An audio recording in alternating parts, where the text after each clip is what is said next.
front door now has a darker meaning for many after the home owned by Nathan Chasing Horse was raided by the Las Vegas Metropolitan Police Department.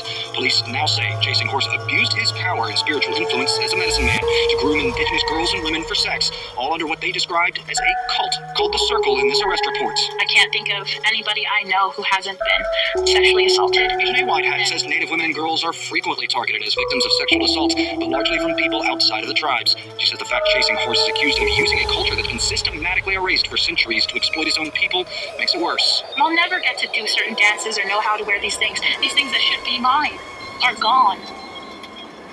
And this guy is using that as a way to keep people, to trap them, to steal them. And his own people even, which is, it's a heinous crime. Psychiatrist Timothy Shader says that's normally how cults work. They use a commonly accepted practice, but then start shifting that focus towards themselves, where they become the central figure, as opposed to whatever the central figure was in the original practice. Shader says isolated individuals, like one victim cited in the arrest report, are more vulnerable. The report states the girl was seen as an outsider by tribal members because of her mixed appearance, and a cult leader feeds on that otherness. They pull them into the group, make them feel very special, and then they start exploiting their isolation, and they make them more isolated, more dependent on the group. For anyone watching this who may be at risk of falling into a cult, Shader has a message. So you're not alone, so don't forget that. Don't believe the lie. Reach out to anybody for help.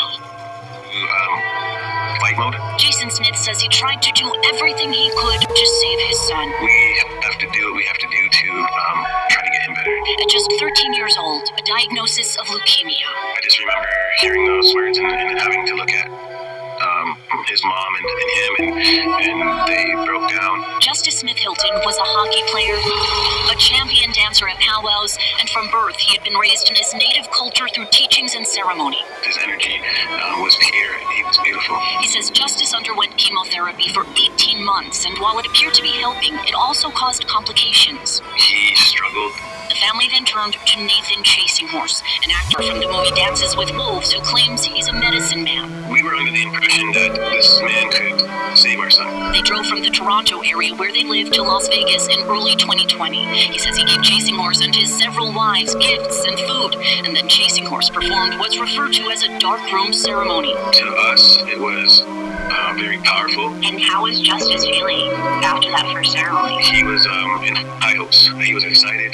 He was looking forward to the future. He says they later learned Chasing Horse would want them to return for 3 more phases of his so-called treatment, which included herbal drinks, what he claimed were natural antibiotics, and phoenix tears, which he claimed were the highest form of cannabis to help manage pain. Something like a doctor you put your faith in. When do you realize things are not improving and you start to question Chasing Horse? It was actually during the 4th phase. He says while Justice appeared to be deteriorating, Chasing Horse claimed it was the cancer leaving his body, and when Jason questioned him, he was shocked at his answer. He responded with a threat, and he said he was going to take the cancer out of my son and put it in my left testicle.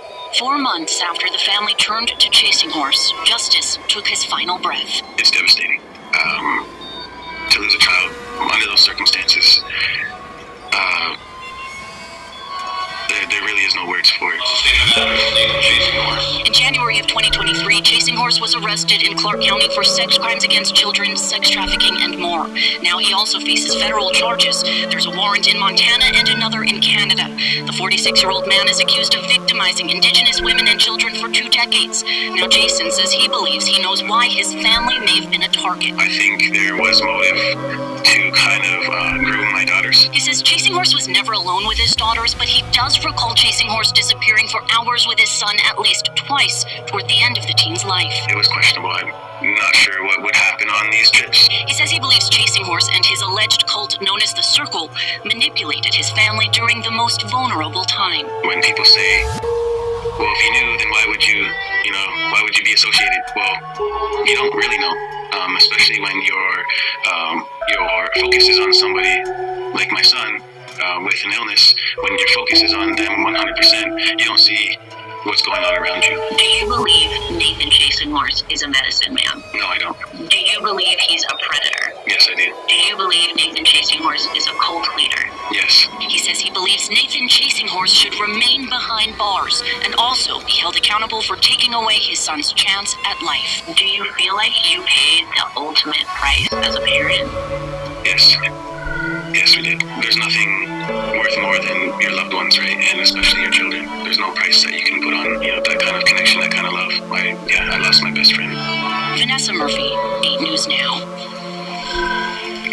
Jason Smith estimates that he spent $20,000 on the trips back and forth from Canada to Southern Nevada, and that includes money he spent on food and gifts for Chasing Horse and his wives. Chasing Horse was indicted by a grand jury and expected back in court next week.